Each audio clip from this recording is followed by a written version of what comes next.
Guys, thanks for watching. Real quick, I got banned from TikTok, so follow me on my new TikTok account, @ComeOnManPod. That's @ComeOnManPod. I need to rebuild my TikTok account. Come and follow me. Thanks.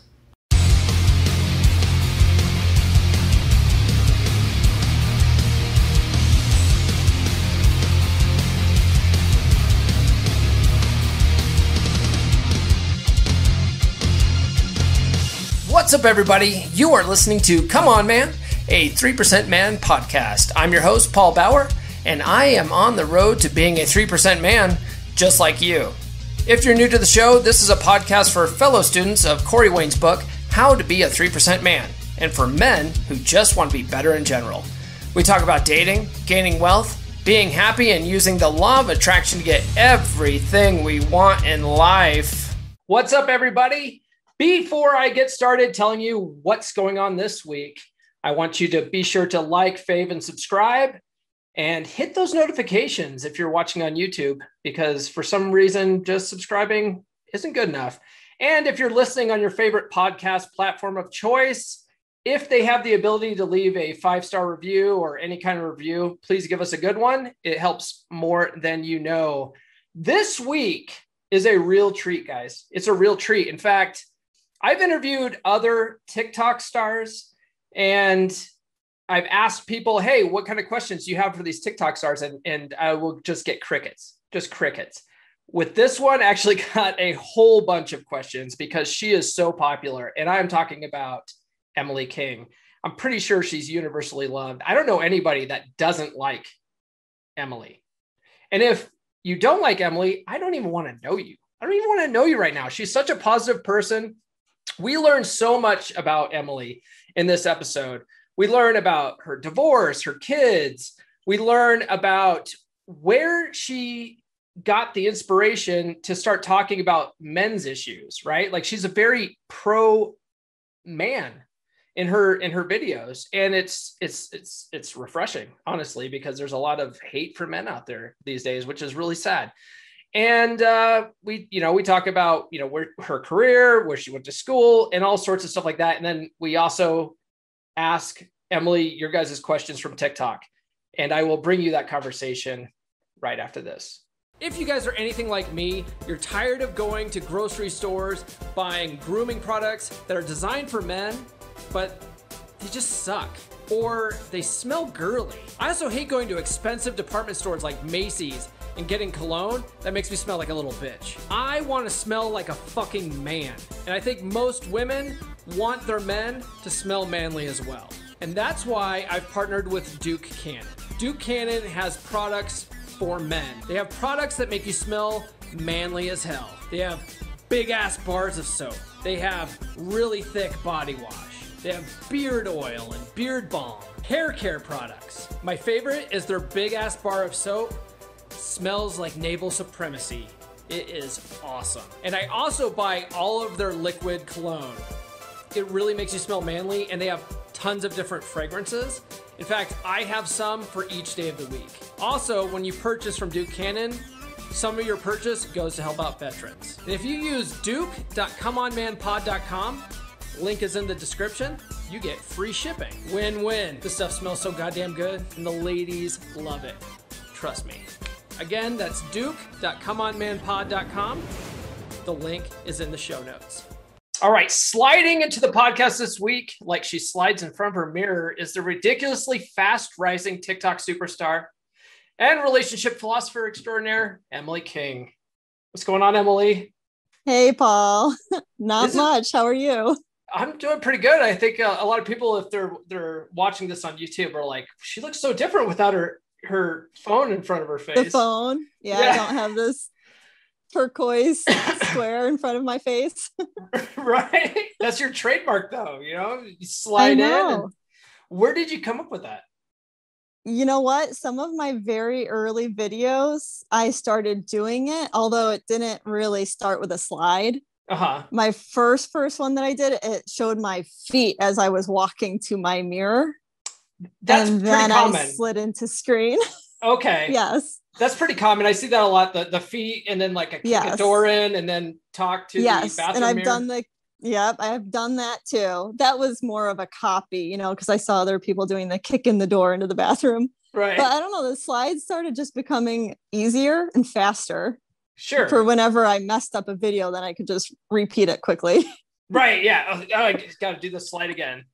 That which I've got questions about, because I asked people on TikTok, to put some questions in. I did a promo video, tagged you in it, and I had a whole bunch of people ask a bunch of questions. So I've got a bunch of those written down for you, and some of them have to do with the slide.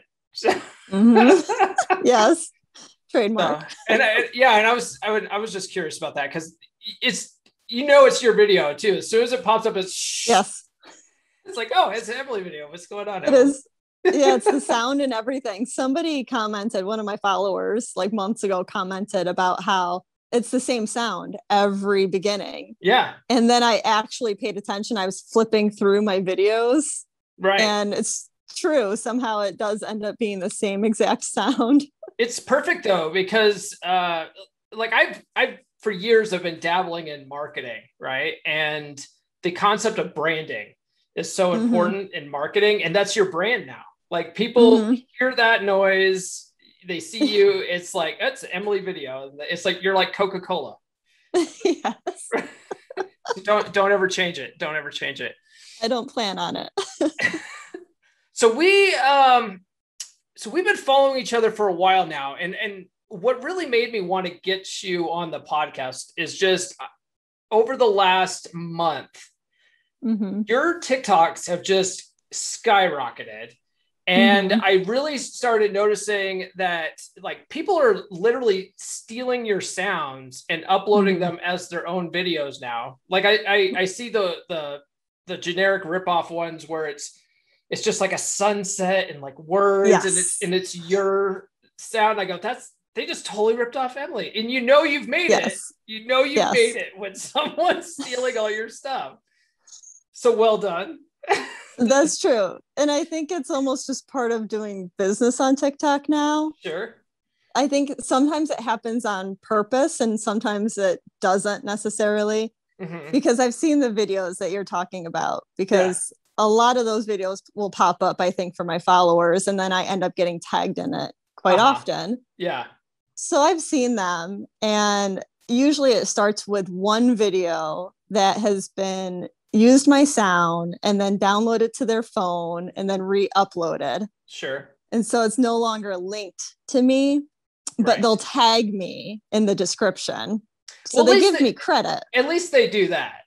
Right. So I think that part's innocent. But then when another creator takes their sound, they don't, like, that tag is missed. And so then it's gone. Right. Right. Yeah, and then people still see that, and they, then it's kind of stealing. But the thing is, though, like, you have such a big following at this point. People know it's you, and so it's kind of flattering, Are you in the TikTok Creator Fund? I am. Are you? Okay. I am. I got banned from that. Did you get banned? Yeah. So you were in it for some time? I was in it for a hot minute, and then they immediately turned around and said, you're permanently banned.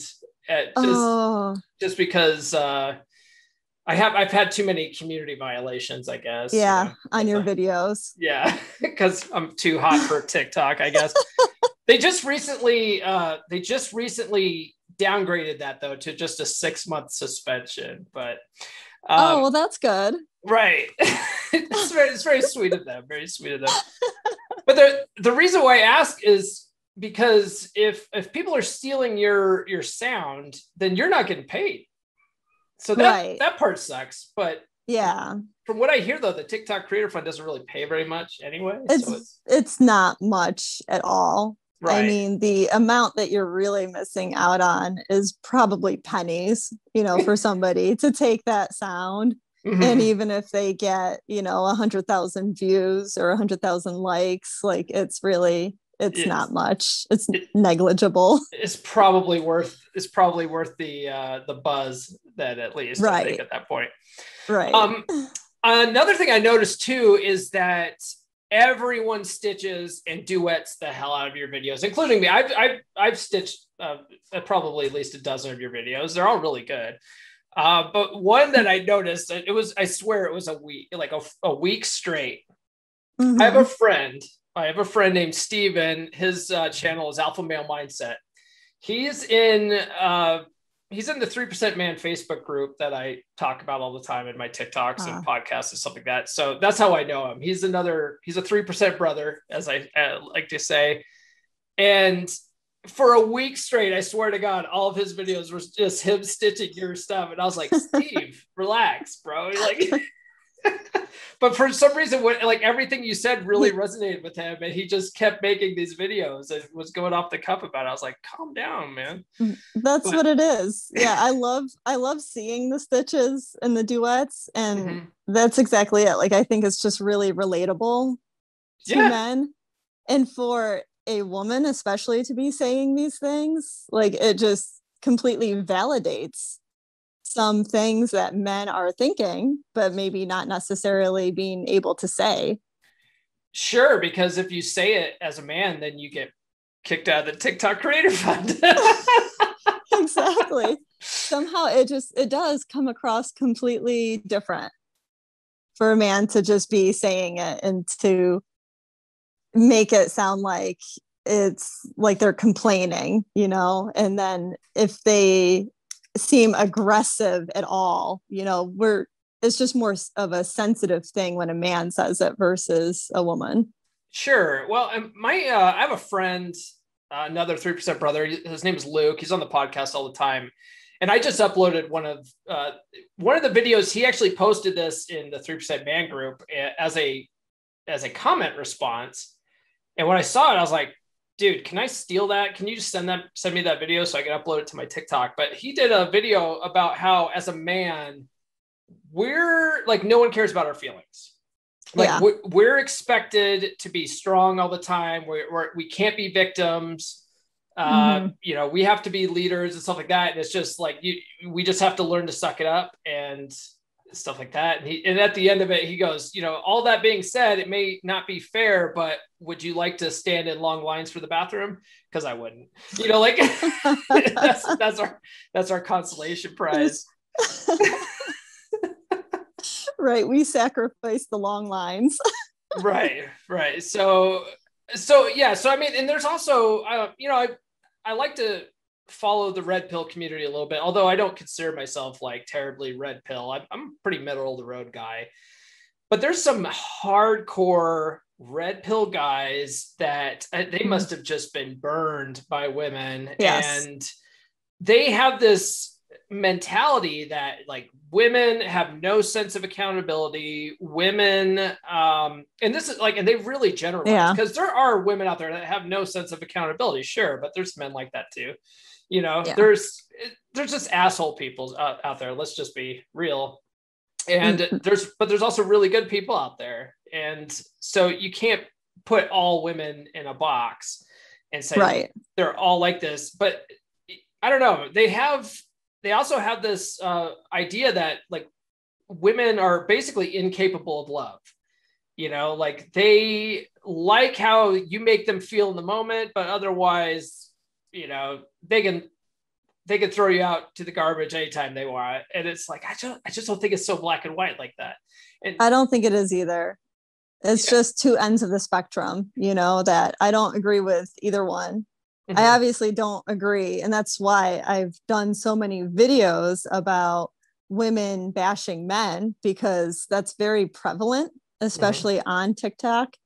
And that's just another end of the spectrum. But I also don't agree. I'm not going to swing completely the other way. And I don't agree with some of that red pill man stuff that says that, women are the complete problem. Right. And like everything you were saying, I think like everything, there's definitely a very wide middle ground.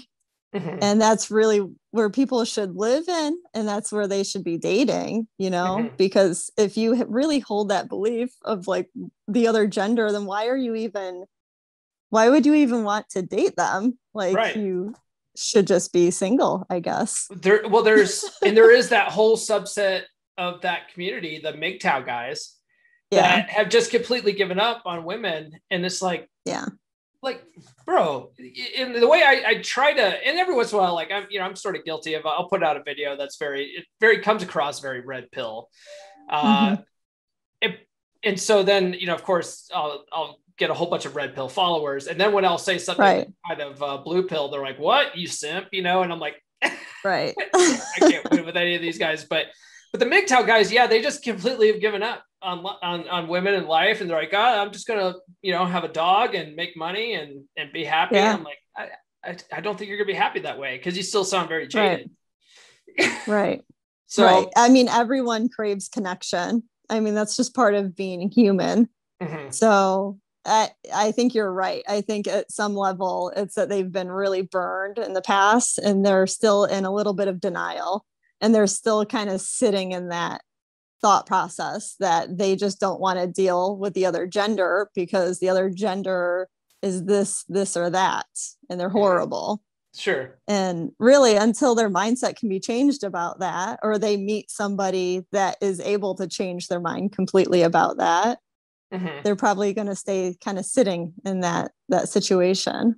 Definitely.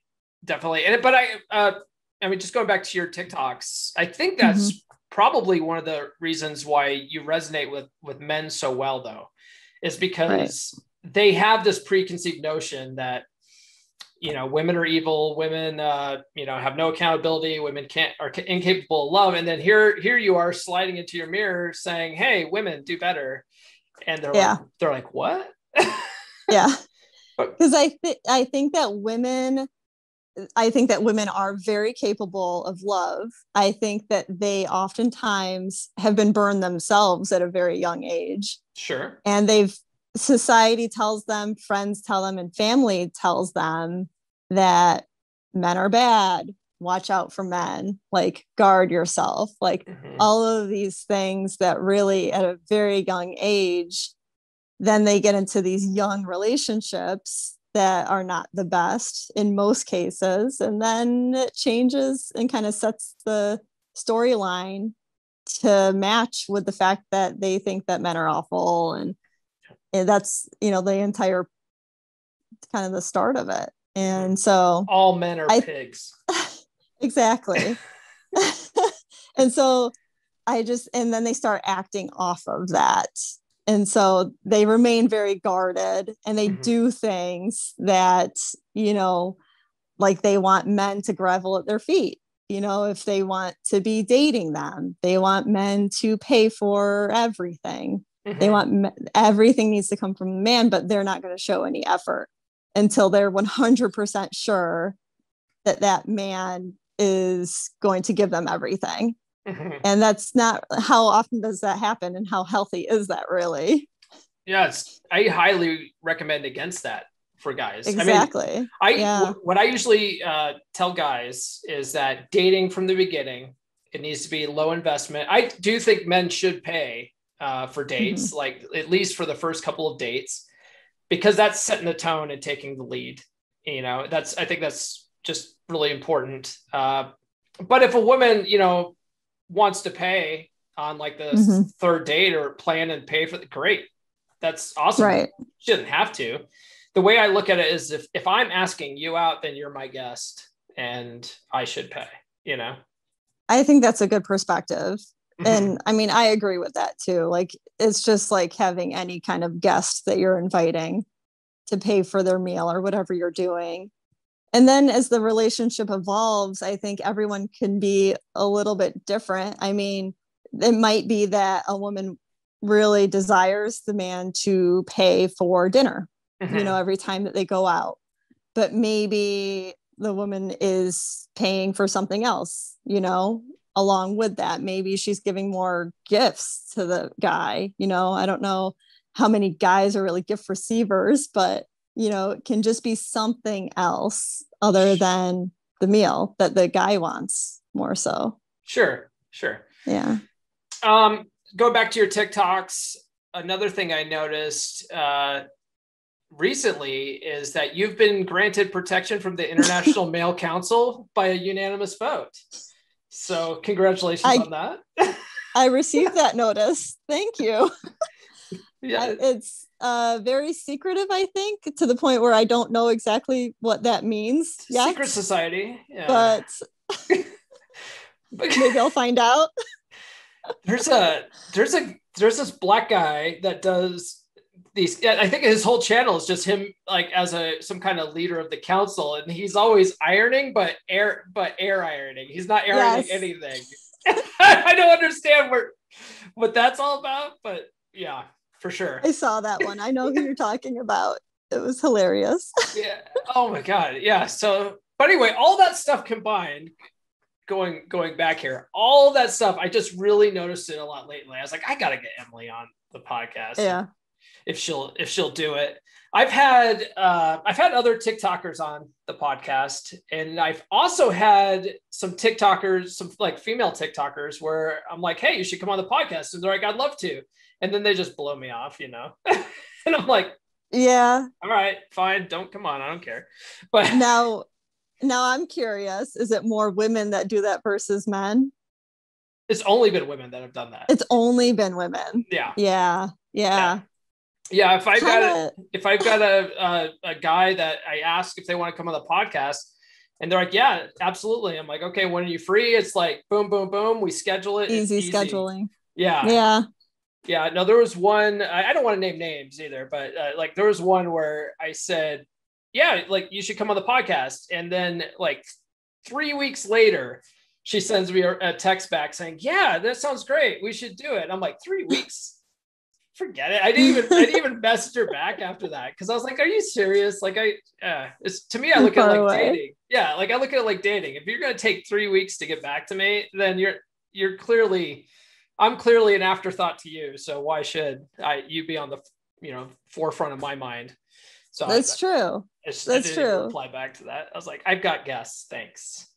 Right. And it's kind of like dating, right? Like online dating, where, I mean, women, I think, will respond oftentimes initially, but then, they'll stop responding, or they'll start to like slowly decrease the times that they're responding and the speed that they're responding. Sure. And so it sounds scary familiar to that. You know what, though? It's so funny. I used to be one of those guys that, before I started learning about all this stuff, I was one of those guys that, I would double text, or whatever, or someone would ghost me and I'd be completely crushed by it. Yeah. And I still see TikTok videos of people where they get ghosted, and and they'll make a whole sobby TikTok about how they got ghosted. It's like, just move on, man. Yeah. Because my opinion on that is that it's completely on the person that ghosted. Right. And you can't really read that much into it, because you shouldn't, because that person doesn't even know you. Right. Especially if you've just been messaging a few times here and there. Sure. So you really can't take it to heart. I look at it like they weeded themselves out, Right. Oh, okay. No problem. I've got these other people to talk to. Who gives a shit, Right. Move on to the next. For sure. So let's talk about your story a little bit. So how long have you been on TikTok? So I started just over a year ago. Okay. It was like May of 2020 is when I uploaded my first video. And I think it was the same month that I actually even downloaded TikTok and started watching it. Yeah. I think a lot of us started watching TikTok like during the pandemic. Well, we all had some extra time. Right. I downloaded TikTok because my daughter was just constantly sending me TikToks. So when my daughter goes over to her mom's house, she's bored out of her mind. Her mom never lets her do anything and go anywhere. So she just sits up in her room and like texts me all day. And so she's sending me just TikToks all the time. And I was tired of opening them up in my browser, looking at these silly videos. So finally I just downloaded the app, and but for me, it wasn't until like January that I started doing TikToks for the podcast. But I think right away you popped up as one of the TikToks there, and I think like I noticed that you were a single mom, and I think like one of the first videos I saw was you were on some kind of beach vacation with your kids. Yes. Yeah, that was back in February. Okay. I think that may have been when I was still, my username might have still been single mama 117, if I remember right. Yeah, that's right. Yeah, because on your profile on TikTok, it says formerly known as single mama something. Yes. Okay. Yeah, because I think I changed my username somewhat around that time. It was sometime in the winter. But yeah. Why did you change your name? You know what? It was a combination of the fact that I was in a relationship and I felt odd calling myself single mama. And I had been in the relationship for almost like 5 months at that point. Oh, okay. So it was, more serious. And then I was getting more and more followers, more popular. It was getting bigger. And I thought I wanted to be recognized by my actual name. Okay. Versus just single mama. Okay. Fair enough. So how many kids do you have? I have 2. 2. Okay. And how old are they? Just if you don't mind. I don't mind. They're 4 and 6. So they're little. Okay. Yeah. You still have your hands full. See, my kids are older. My daughter's 16 and she's on TikTok too. And well, both my kids are on TikTok. My son, he's 12. And so they're basically like, they're at the age now where they just do their own thing, Right. So I have my kids 50-50. So every other week I'll get them and they come over to my house and it's, oh, hey dad, whatever. And then they just retreat to their bedrooms and then just do their own thing. And I'm just sitting out hanging out with the dog. This is awesome. Yeah. The cat's in the cradle and the silver spoon. So yeah, it's very different for me. Yes. Yes. They're at the age retreating into their bedrooms. They are full-blown energy right now. You're at the age, or they're at the age where you have to just entertain them all the time. And yes. Hey, mom, look at me. Yeah. Exactly. And that trip that I took, I mean, that was the second year that I've taken a trip by myself with them for a week-long vacation that required a flight. And so the first year that I did it was, the same year that I had split from their father. And it was kind of a scary idea, really taking them by myself onto an airplane when it was their first time ever flying. Oh, okay. But I felt like it was something that I wanted to do because I wanted to prove that I could still, do things with them, fun things that I didn't want to think had to be done with just a family of a married couple. So I don't know. It was a great experience and really enjoyed it. My parents are down there for part of the year. So it was also kind of visiting grandma and grandpa. Oh, okay. Where was this at again? I'm sorry. Florida. You went to Florida. Where we flew to. Okay. Yeah. Yeah. So we did the same thing this year and the flight went really well. And yeah, it was just a really fun experience taking them myself. I had a flight with my kids for like the first time, just us, a couple of years ago, and it was after I talk about it on the podcast a lot, but I had this long-term girlfriend after my divorce, and we dated for like 4.5 years, and so I work for a California company. But I live in Colorado. And so I always go back to San Diego. In fact, I was just there this morning. And as you know, and so while I was dating this gal, she would periodically go back with me. So she would buy herself a plane ticket and then, go to the beach while I was at work and whatever. But my kids, the whole time we've lived in Colorado, haven't been back to California. And that's where they were real little there growing up. But, my daughter still remembers a lot of it.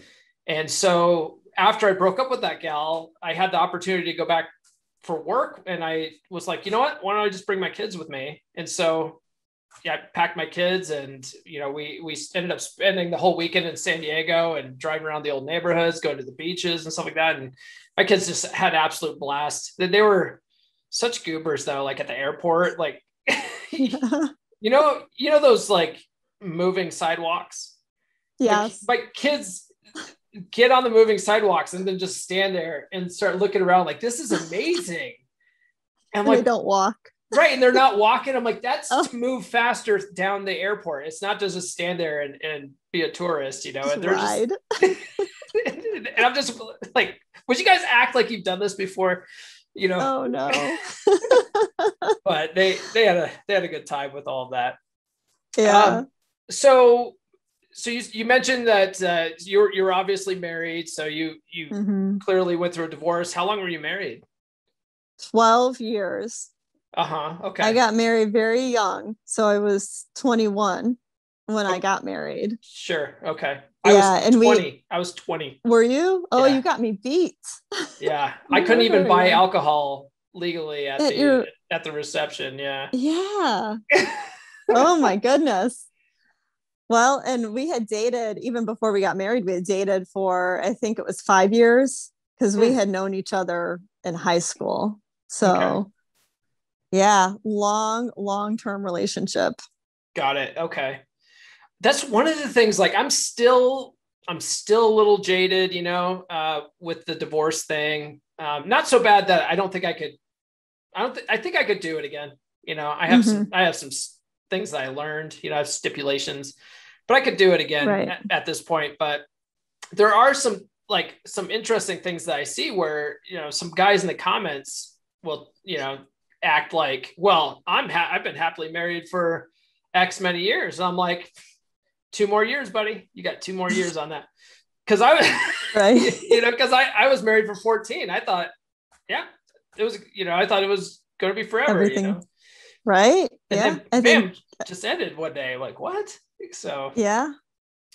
But so you didn't see it coming, or? Well, the thing was, so I think a lot of guys are like this. Have you heard this? I'm sure you've heard the statistic. It's like all over TikTok that like women file for 80% of divorces. Right.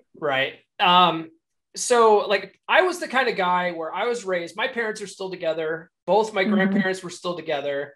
So I was of the mindset, like this is just how marriage is, you know, like you get to a point where, you know, the romance is gone and you guys are basically just living roommates. And that's just how life is. Cause that's how a lot of these really long-term married couples get, which is sad. But so I was just like, well, this is just how it is. So I would have never filed for divorce ever.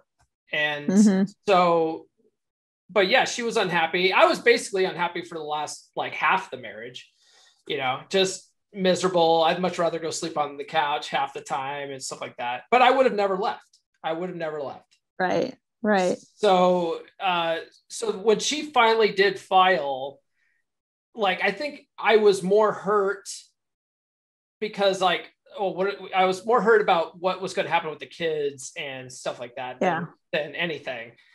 But otherwise, I felt like an overwhelming sense of freedom. Yes. It was like a huge, you know, rock lifted off my chest. Now she did, you know, take me to court and run me through the ringer in court, which was unfortunate. But still, like at the end of the day, at the end of the 5 years now that alimony's done and stuff like that, like it was all kind of worth it, I think, in the end. Right. So what about you? I mean, you guys were together for 12 years. Did it just sort of start fizzling out? Like what? You don't have to get into any nasty details if you don't want to. I think my story is interesting. Like, I feel like I haven't heard another story that I resonate with that's similar to mine, because, you know, we were high school sweethearts. We got married from a young age. We waited, you know, 5 or 6 years before having our first child. So very much connected and happy early on. And then there were like a lot of life events that made things more stressful. Okay. Kids obviously make things more stressful. There was a career change on his part, a huge career change, sort of like a shift really in roles because of that career change. All of a sudden, I was the one that was more stable in my career. And then we already had 2 young children that basically he shifted into a role of like stay-at-home dad part-time, and then part-time doing a different job. So that, in combination with one of my kids was having some pretty severe asthma from a very young age, and we were just stressed to the max of running to the emergency department and the financial impact of dealing with like a sick child. So all of that was happening, and I'm more of a mindset like you, it sounds like, where everyone in my family stays married forever. Mm-hmm. There's no divorce. Even in my extended family, it's just unheard of. It doesn't happen. Even if you're miserable together, you stay together. Like through that's sickness and health, through good times and bad times, right? I mean, those are the vows. Right. Right. And so like I felt like myself, like we were just going through this rough season. Sure. And, you know, we would make it through, you know, you just stick it out. And we weren't communicating. That is not how he felt. Mm-hmm. And he was like shifting himself out of the marriage and finding somebody else that he could relate to. And then, you know, it was found out, and then things crumbled quickly after that, because I hold very strong opinions on that. Yeah. I consider stepping out of a marriage a complete deal breaker. 100%. I'm very strong in that. Even though I hold the belief that like you stick it out, that's like one deal breaker that I think that most people should follow. That would have been the only reason why I would have divorced her. Right. I would have, if she stepped out, I would have been like, we're done. I can't deal with that. And I would never do that to anybody. And that's why, like, I think for people that hold that strong opinion about cheating, like, I think that's because you in yourself believe that you would never do that. Yeah. I don't know, not to say that people that are understanding of it, I think they're somewhat relating to it. You know, they're seeing it as, well, maybe it's because the other person did this or that. But I know I've made a few TikToks about my opinion on cheating, and just that I think that it's all the blame is really placed on the cheater because they're not communicating. Yeah. Yeah. 100%. I think it's cowardly. Because I feel like people that cheat, they cheat because they're also afraid of losing the person they're cheating on. Yes. Like, what if this doesn't work out? I want to have a fallback plan. Because if you weren't scared of that, you would just say, you know what, this isn't working out. You know, I'm sorry, it's not clicking anymore, or whatever. Let's part ways. Then you would move on with the other person. But people that do that kind of stuff, or even if they're like, they monkey branch, I call it, you know, where they're lining up their next person, stuff like that. That's pretty messed up, in my opinion, as well. It is. So, you know, that's really what crumbled the marriage. And I struggled with it for some time, you know, that's like a trauma. It felt like that occurred. And so, you know, months went by, and I feel like I did things that really helped the entire healing process. This actually all occurred before I even got on TikTok. Mm-hmm. But then, some of my early TikToks were a little tidbits of like venting, you know, sure, because it felt safe, because TikTok is a bunch of strangers, you know, it's not like you're telling anybody anything that will ever get back to you. But my ex became aware, you know, as soon as I got more followers and more hits, it's like then some of that was exposed to him. And I'm a very strong believer in co-parenting. Yeah. So I have spoken a lot less about him and the entire situation, just because I do want to respect him as just a person. And I think that we're kind of both healing from the entire situation. Sure. And I think that's just important with kids, you know. I don't know. I feel like we got to that point really quickly because I just refused, even though I felt like things were done against me in a very strong way. I don't think that it's healthy to really like rebel completely against that other person if you have kids with them. And to do things that are like very hurtful that you might regret later on. So I think we've gotten to this like pretty healthy points of co-parenting. We're pretty much 50-50. I have the kids a little bit more just because they're so young, you know, that like I maintained myself in the house. You know, they have their bedrooms here, they have their stuff here. This is what they're used to. But yeah, we're kind of, I think it's a work in progress still a little bit, but we're doing pretty good. Do you guys get along still? We do for the most part. But this is what's funny. Like during our relationship, when I was saying we didn't communicate, we also didn't argue. Like never argued. And now my perspective on that is different because I realized that we weren't arguing because we weren't communicating. Just weren't talking. Yeah. Yeah. And I think that there's definitely an unhealthy way to argue, right? Like if you become disrespectful towards somebody, that's not good. That's going to build resentment. If they're calling you names and stuff in the middle of an argument, that's not a healthy way to argue. That's my ex-wife was like that. She would get to a point where she would just get so mad, she would just start calling me names and stuff. And I'm like, who argues with their loved ones that way? But that's how she was raised. Right. Like her mom was like that. Her mom was like that with, her dad and stuff. So that's just how she was raised to fight. And I was raised not like that. My dad was always, my dad's kind of an asshole. I mean that in the nicest way possible, but he was always, the kind, big booming voice yelling and stuff like that. So was I, but I would never call her names or anything, Right. So I've learned to chill over the last few years. That's good. But because I'm sure tone can matter too. Yeah, I'm sure that didn't help. That didn't help the marriage at all. So, well, I'm sure, like, I feel like I've learned a lot, obviously, in my marriage that I've gone through, and all the early dating. Yeah. Oh my goodness, that was like a roller coaster of learning, being thrown after years. Really, the last time I dated was back in high school. Right.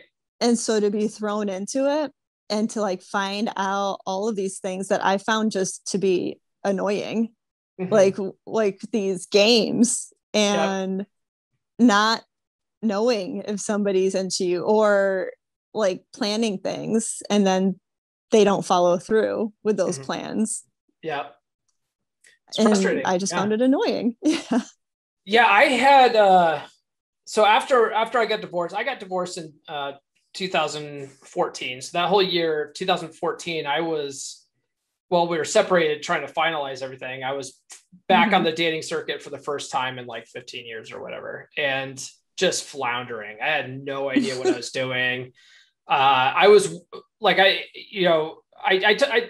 put out in videos all the time where I'm like, always go for a kiss, because at that time I was like waiting for a written invitation, stuff like that, because and that was even really before like the whole Me Too thing. But at the same time, there's still this subset of people that are like, you need consent and all this stuff. And I'm like, yes, just a kiss, Yes. And so there's also a whole group of women, and I think I would venture to say majority of women that are like, don't be a pussy. Don't ask me. Just if you feel it, go for it. And if I'm not feeling it, then I'll move my head or something. And it's no big deal. Cheek. Yeah, it's no big deal. No big deal. But I didn't know any of that stuff. And luckily I ended up with that gal for 4.5 years. She was just like super forward. And I needed that in my life because I needed that written invitation.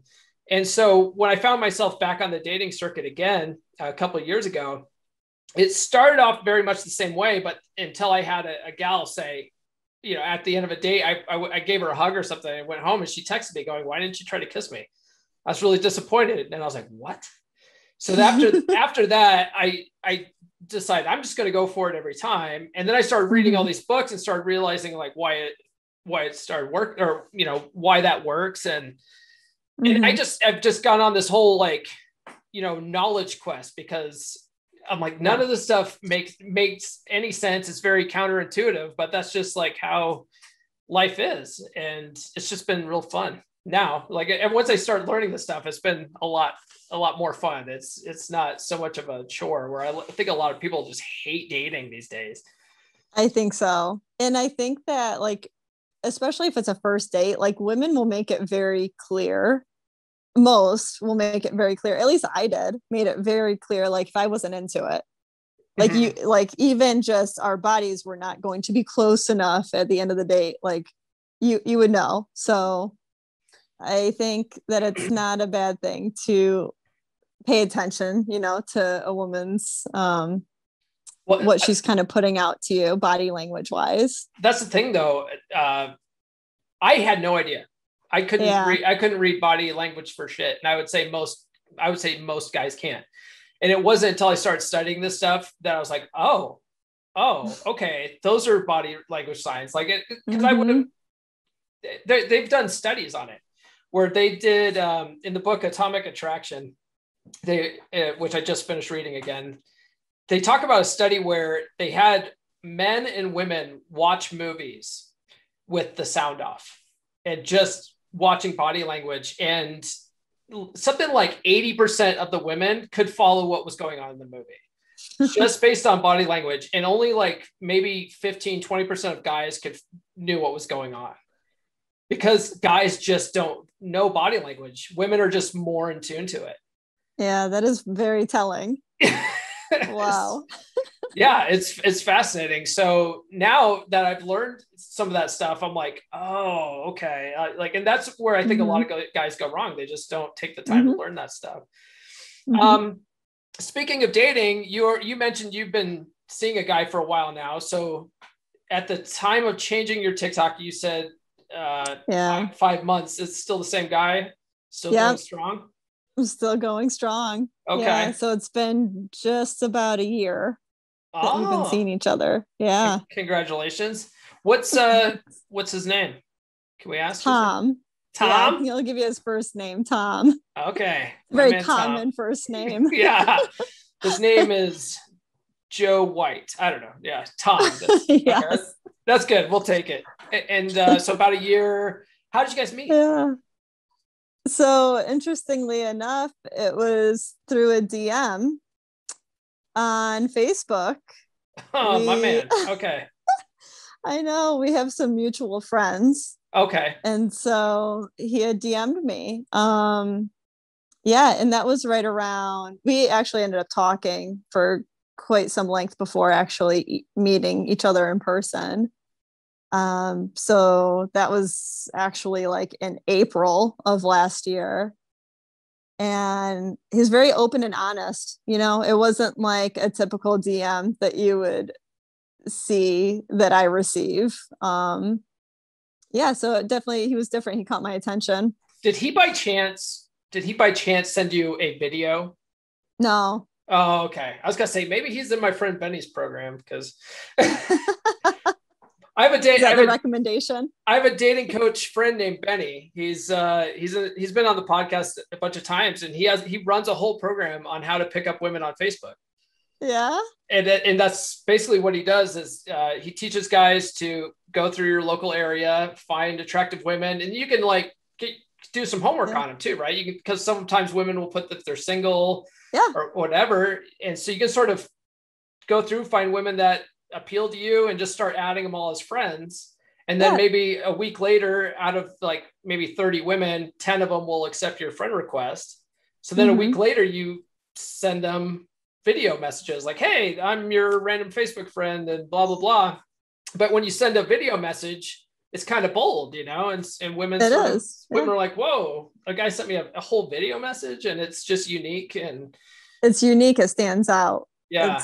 That's a great idea, to be honest. Yeah. And so he's got a whole slew of guys that he coaches, and they all just have mad success dating. Yeah.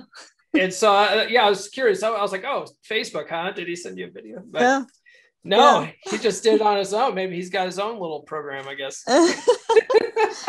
he should he should create that. Smart guy. Okay.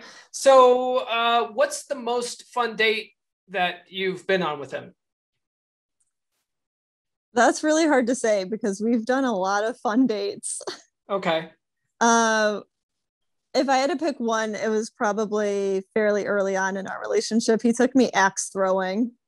Ah, classic. Yeah, okay. It was pretty cool. It wasn't even just that. It was like dinner first. Sure. Fancy dinner at an Italian restaurant, and then went out and axed through like in our formal attire, which for some reason made that even more fun. Yeah, I bet that does sound fun. Yeah. I think a lot of guys just, they're boring, they let's go to dinner, let's go get drinks, let's go to the movies, and that's all they do. Rinse, wash, repeat, right? And it's like, no, come on, guys, do some more fun stuff. Axe throwing's really good. Escape rooms are fun. Yeah, we've talked about doing that. We've done even like bowling. We both are very active. We like hiking. We ski. Well, I ski. He snowboards, which is similar enough. Sure. Yeah, and we like camping too. So yeah, all that stuff's real fun. I just took there's a place near me called Get Air, and it's a trampoline place. I just took the gal that I'm dating there because I had right before the trip, she was like, we need to get together. I was like, sure. And she said, do you have any ideas? I said, yeah, let's go to Get Air.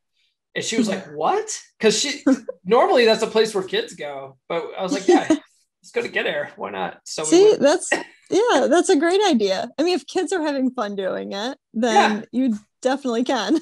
Oh, yeah, we definitely did. It was awesome. Yeah. All right. Does he typically plan the dates, or do you come up with the ideas most of the time? He typically does. We'll sometimes he usually does. We'll sometimes brainstorm together, like if we're seeing each other during the day. But he will plan it and he'll like make the reservations always. Smart. Okay. Yeah, good. Because that's another thing that I try to teach guys is that you take the lead. You're the one that should be planning dates. You should be setting the time. Because I never did that. We used to be the guy that was like, well, what do you want to do? I don't know. What do you want to do? And that, I think that really turns women off, and so it does. And I told him very early on that I like it when a man plans dates. I actually told him, I said, I need you to plan dates. Oh, smart. Yeah. And I think it kind of threw him off. He didn't expect that because in his experience, he told me that with his ex, she would always end up like complaining about whatever it was that he chose for a date. So it did kind of like make him feel like he needs to check in with me and get like my exact thoughts on what I want to do. Yeah. But I think it just like, it depends on the person that you're with, and hopefully you're with somebody that is not all about what you do exactly. Yeah. And they're more about just enjoying time with you. Like they're going to have fun doing whatever it is. Right. I feel like you choose to do. If I went on a date or two with a gal and I said, meet me at this place at this time, and we did that, and she was just complaining the whole time, she would not get a third date or a fourth date. I would be like, no, we're done here. What fun is fun is that? No. Yeah, that's a hard pass for me. Career, you're a physical therapist? I am. Mm-hmm. Okay. How long have you been doing that? 9 years out from school now. Okay. Do you have to get a degree for that, or is that like a trade school thing? Like, how does that work? Okay. I wish it was trade school. It took me 7 years because you have to have your undergrad degree and doctorate degree. You're a doctor? I'm technically Dr. Emily King. You don't make everyone call you doctor? No. I would walk around like a pink cat. I didn't go to 8 years of evil medical school to be called Miss King. If I make reservations somewhere like a hotel, I'll put doctor. That's about the only time I use it. Okay. Interesting. All right. Yeah. I think different. I told you I just had a doctor on the podcast, and he's a family physician. I asked him basically the same thing. Like, do you make everyone call you doctor? And he's like, no.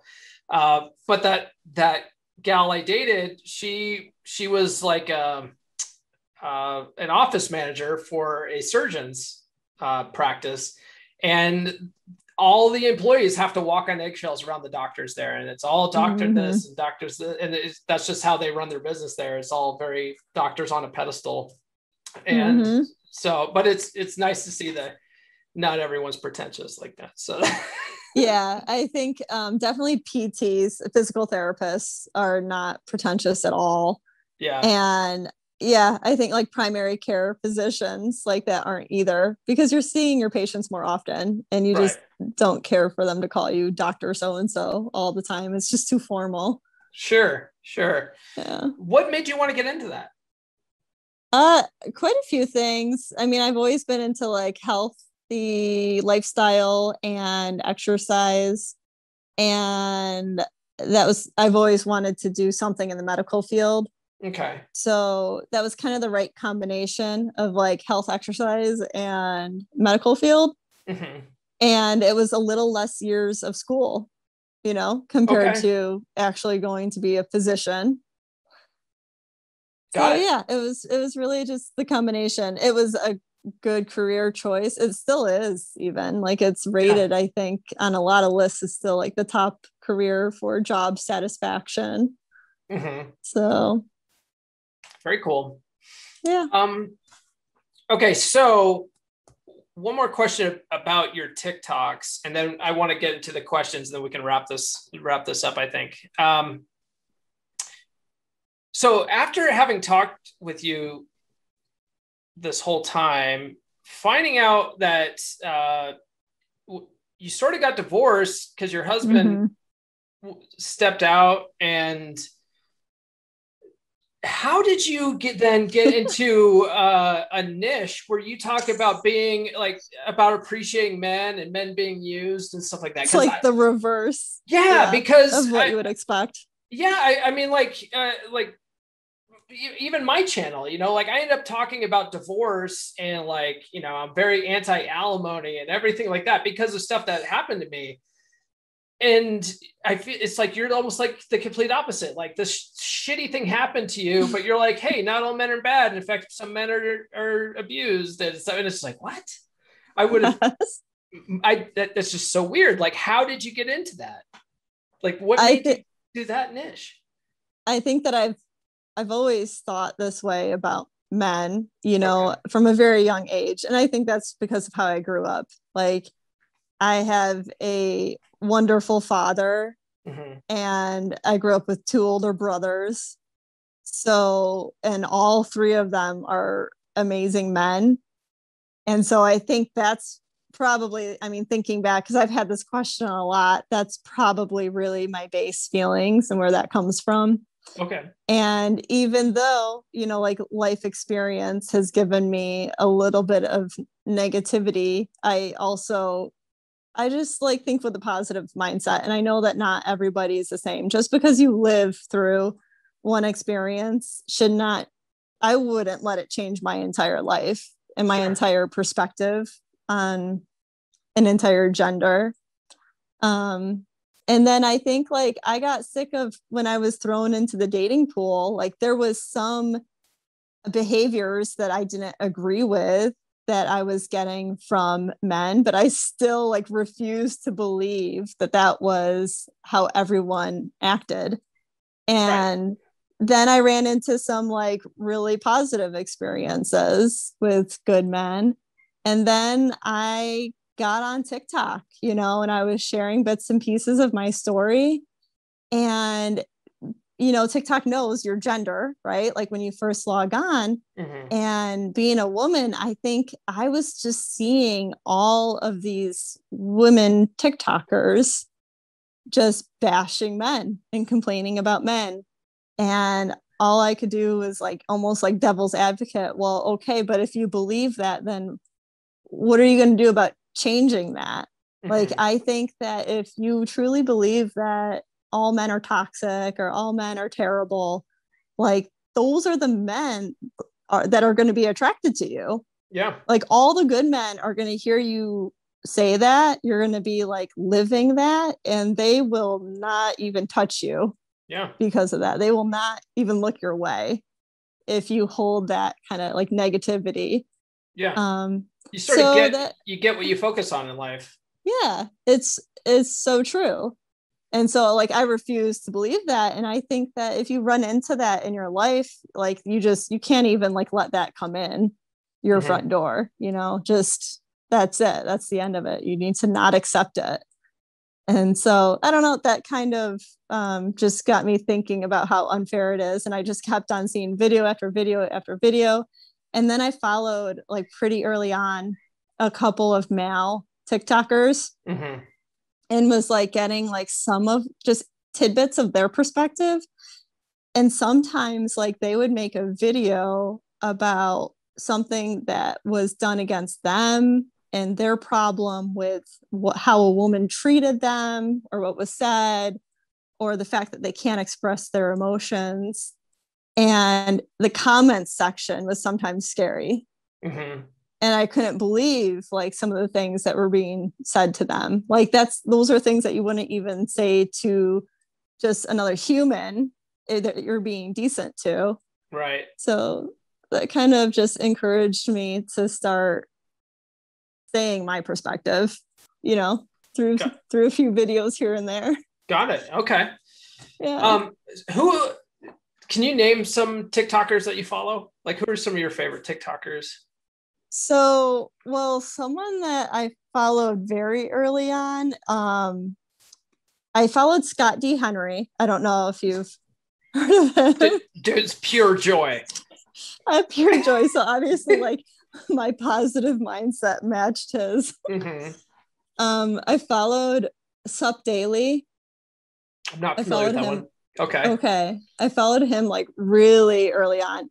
One of his TikToks was probably like in the first 5 that I ever saw. Okay. And he was more of that like male perspective, and he talks about like emotions and mental health. Those two are like early on. But then I also like Phil Eagle. He's just like, I think he has mostly women followers. Okay. And he almost does like almost the reverse of what I do, but more in a cutesy way of saying like what's great about women. Oh, okay. Yeah. Performance potential. Evan, yeah. He was on the podcast. I know that you follow. Yeah. Yeah. I like his perspective, and I think what he says holds a lot of truth. Yeah, he's a real smart guy, and he's very much not red pill, blue pill. He's very like practical. That's one of the things I love about Evan. Yeah, for sure. Yeah. I think that's a really good way to describe him. Is very practical. For sure. All right, you ready to answer some of these questions? Sure. Pressure's on. Sure. All right. Some of these have already been answered just in our conversations. For instance, Mark wanted to know, who's your lucky guy? Tom. Tom's her lucky guy, guys. Tom is lucky guy. Let's see. Ronan Hibochi, a guy named Jonathan, and a guy named JP. They all essentially want to know the same thing. So Ronan wants to know, where did you get your sage advice? Jonathan, how did you learn all that you know? And JP Ryder said, when did you gain full access to the knowledge of the ancients? Wonderful. I don't know if I can expose this truth.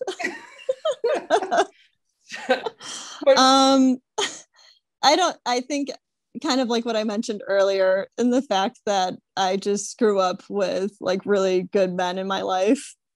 And I think a lot of it is that mixed with common sense, and that we should all just kind of treat each other well and being able to communicate what we want and giving the benefit of the doubt. And I just kind of take from that perspective into different scenarios, that I just think of, or I stitch, with a video that has become popular on TikTok, and it just makes me think of that other perspective, and then I share it. Got it. Okay. Let's see here. Sierra John wants to know when your book's coming out. And I was like, she's got a book coming out? And they're like, no, but she should. I saw that. So no book, huh? Writing a book takes so much time, I think. Mm-hmm. Maybe someday. Maybe. I just, when you compare that to making, a 1-minute video on TikTok. Right. A couple times a day, it's a lot different. It's way more time consuming, and as a single mom with 2 little ones, and a serious boyfriend, it's you know what you could do, so I don't know if a lot of guys that listen to this know this, but this podcast is all came about from the book How to Be a 3% Man by Corey Wayne. Well, Corey Wayne wrote that with a ghostwriter. So you could just hire a ghostwriter, Oh, did he? Yeah, he did. Interesting. It's still a damn good book, and there's a lot of truth to it. Yeah. But he wrote it with a ghostwriter. So I mean, maybe that's how you get it done. Maybe that is. I have to think on that option. All right. The Floki Life wants to know, where can people in their late 20s that are introverts meet women? Late 20s. Okay. Introverts. I think there's still a lot of options today, to meet people. I think social media is kind of a good option, to be honest, especially for an introvert, because if you just can't get past like stepping up and walking towards a woman out in the real world, or even if it's somebody that and you interact with and you just can't like break that wall, then obviously like writing a text message or a DM is a lot easier. And you just need to like break through that wall and see if there's interest. And I think that's the biggest problem with introverts, is you're not even giving yourself a chance, when there might be interest on the other side. It's just that she's not going to make the first move. Nope. So look through social media. Like if you're interested with somebody that's especially in your area or close to you, then just send that message. Take the risk.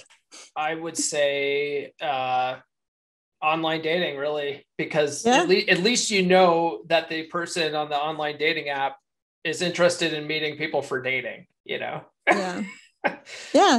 Other than that, you got to get over your being an introvert. That's just, and I think online dating, like even if you I did it for some time. That's how I started dating after my separation. Mm-hmm. And part of it was literally just to be like, to get myself comfortable again with dating. Sure. And I think that it's a good option to just be able to experience that and to get over some of those fears. And it does get easier as you do it. It does. Like the first date, you'll be trembling, but it'll be fine. You'll get over it and you'll go on another date. It's all really good practice. I would recommend for the Floki Life to read Dating Essentials for Men, because the whole first part of the book is talking about how to get over anxiety and stuff, and it's a very like therapeutic book that way, where it talks about how sitting around thinking causes anxiety, but action cures it. So he talks about like a 3-second rule. Like if you see a woman and you think there might be some interest there, if you wait longer than 3 seconds, you're going to talk yourself out of it. So just talk to her within 3 seconds. Stuff like that. So that's a good recommendation. Yeah. Bobby Douglas wants to know how he can get you to marry him, but I think he's going to have to take that up with Tom. He'll have to take it up with Tom. Stephen Hutchins, he's newly divorced. He says, what are some must-haves on his upcoming dating profile? Oh, some must-haves on a dating profile.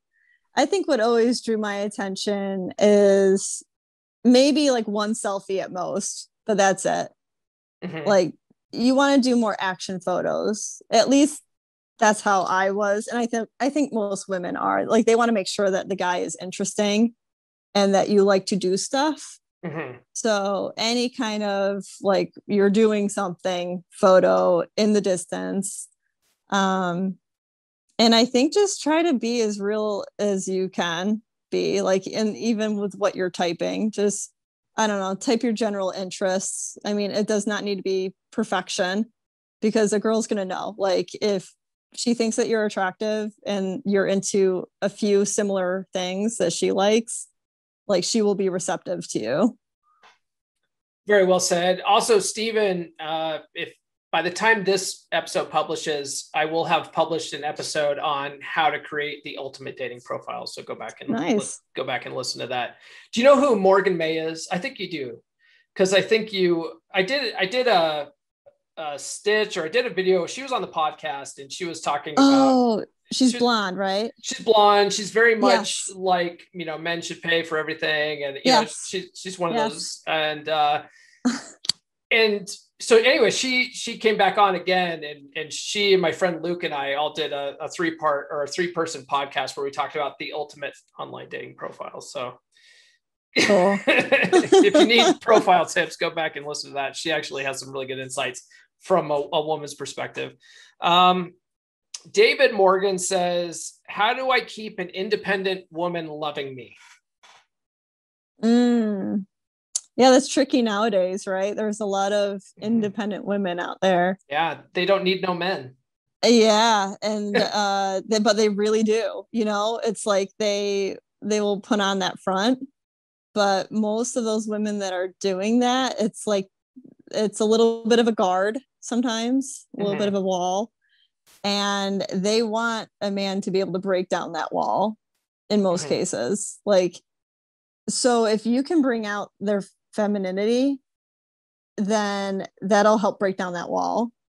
Don't believe that they really want to do absolutely everything themselves, because if they want a man in her life, like, usually those types really do want like a masculine man that can break down some of those walls.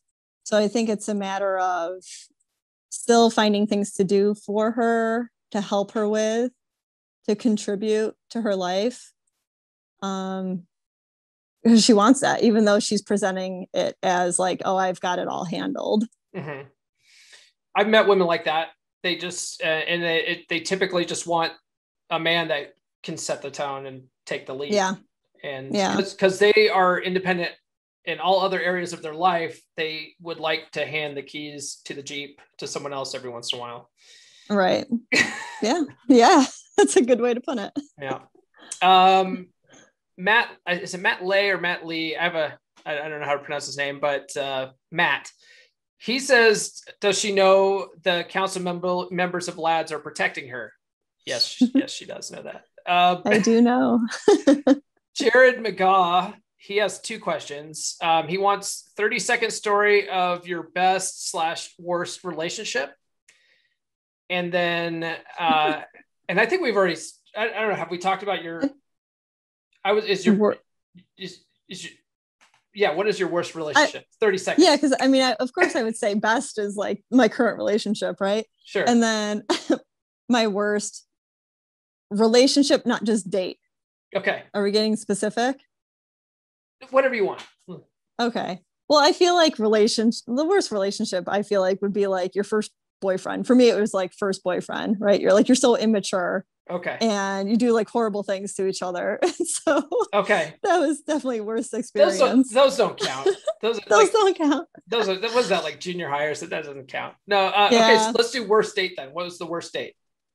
Worst date was probably I went to a guy's house that this wasn't very smart because I met him off of a dating app, but we met at his place and then he lived at the beach. And so we went for a walk along the beach and I was frozen because it was warm at my house. But when you get close to the water, it was like 10 degrees colder. And so I was like in short shorts and a tank top and I was like completely frozen. And he took like no awareness of that fact that I was freezing. And we went for a super long walk. And before we had gone on the date, he had like talked it up. He had talked up like how he knew this like special area of the beach and how I would have to be okay with climbing over a fence to get to it. Yeah. And I was like, oh yeah, like this is cool. This is exciting. Kind of exciting. Yeah. And what it ended up being was literally like a knee-high blockade that like many other people knew about.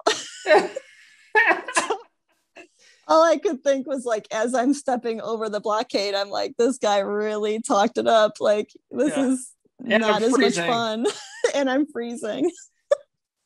That does sound terrible. We came back from the walk and I was like, no, I think I need to go home now. And I blasted the heat in my car just to like unfreeze myself for 10 minutes. Yeah, that's no good. So and then the other question that Jared had was, how much influence does your dad have on your thoughts on men? Oh, well, I think I already answered that. He has a lot of influence on that. He's just an overall like really good man. He's a very hard worker. He does a lot even for me still, especially since being separated and divorced. You know, he helps with so much, and the way that he treats my mom, of course, like that's just been a great thing to really grow up with and to see. So yeah, he highly influences my thoughts on that, along with my brothers. Okay. Yeah. You mentioned your brothers with that as well. Yeah. Let's see here. Let's just maybe do 2 more questions and we'll wrap it up. Crod Mandoon says, have you ever busted your ass with the slide in? I one time almost did, and somewhere there is a video of it. Like I posted it under my TikTok, and it was a long time ago though. It was because I had used some kind of like hair product and it had gotten on my floor and it made it extra slick. But it was an almost fall. I mean, I have it pretty well practiced to the point where I didn't even fall, but it was like a backwards motion. I had to catch myself. Did you just refilm that? You're like, oops. Or I actually kept it, and I kept it, and I started talking, and I remember I forget what it was about, but I had filmed it and I went back and I was like, whoa, I almost fell. And then I started talking, but it was a while back. You'd have to really dig it up. Really go back through all your stuff. Yeah. All right. So last question here, and I see this all the time in your comments, and you've even done videos about it, but 2 guys, both named David, want to know basically, how do you keep your hands so steady when you're filming? Oh, maybe that's my physical therapist skills. I don't know. I just assumed it was something with the camera. Like you could, because you're not really moving your hand that much. And so I think it probably has some kind of stabilization. I don't know. I mean, it's just a regular iPhone. So I don't know what like iPhones normally have in it, but I don't know. I can like dissociate my hand with like my shoulder and elbow moving. Okay. Maybe it's because I also used to be a cheerleader. So maybe, it was like the pom-pom action. You really don't know. It's just a skill, unique skill you have. It's just a skill. Yeah. I love playing around with it. Yeah. I love it. I love doing those videos where I just like try to do the best I can while moving the rest of my body. I saw one you did where some guy had like an actual like, yes, like a thing where it actually moved around and he's moving his hand like this and you duetted him and you were doing it. It's just my hand. Yeah. Yes. That was pretty good. All right. So I usually will ask men. So the concept of 3% man, right? So this is a 3% man podcast, is that only 3% of the world's population of men understand women. But I usually ask my guest, what does being a 3% man mean to you? So I'm going to ask you, what does being a 3% woman mean to you? So in the way of understanding men. Yeah. I think that it means that you understand that there's a lot more in common between you and a man than you think. women think that men are just so completely different that they don't even have emotions. And that's so untrue. So I think it's understanding that they do have emotions, that they can be hurt by how you treat them. And I think that it's understanding that you have to give in a relationship, just like you're asking them to give to you. It's not just them, groveling at your feet because you're this beautiful person. So it's just understanding that and treating them more like a decent human being. Very well said. I'm surprised you actually haven't read 3% Man, because that's pretty much one of the gists that he says that, near the end of the book, is that you both go into a relationship to give.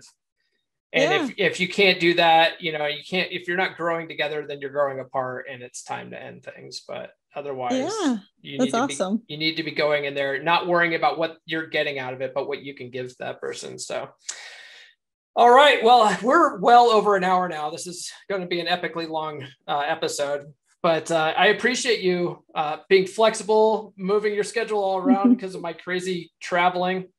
No worries. And I'm glad we were able to get this done. So yeah, it was fun. Thanks for having me. Absolutely. You're welcome back anytime. Emily, thanks for coming on the show. I really appreciate it. As you know, Emily, the day after we recorded this episode, I got banned from TikTok. The original Come On Man podcast TikTok account got banned, and it's really sad. But I do have a new account, everybody. It's at Come On Man Pod.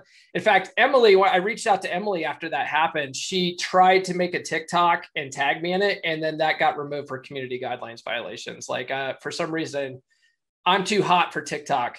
But I'm fighting back. I have a new account. I'm building a new follower set. Hopefully by the time this airs, I will be back up to my original 30,000 follower count. But we'll see. We'll see. But I do appreciate if you guys follow me back there. And Emily, everyone loves you. You're welcome back anytime. It was such a great conversation. And I hope everyone out there learned a lot about Emily and learned a lot in general about life. Oh, hey, and before I forget, you can find Emily King on all social media, including YouTube, TikTok, and Instagram, at the link in the show notes. The link is in the show notes. I told her I would plug her stuff, and here it is. I don't want to forget. All right. We'll catch you guys next week. Thank you for listening to Come On Man. If you're new to the podcast, I highly recommend reading How to Be a 3% Man by Corey Wayne at least 10 to 15 times. I recommend you watch his coaching videos on YouTube, and I recommend that you engage with other 3% men in our 3% Man Facebook group. Links to all of these are in the show notes. If you like this episode, please give us a good rating on your podcast platform of choice and share with all of your bros. Now go out and get it.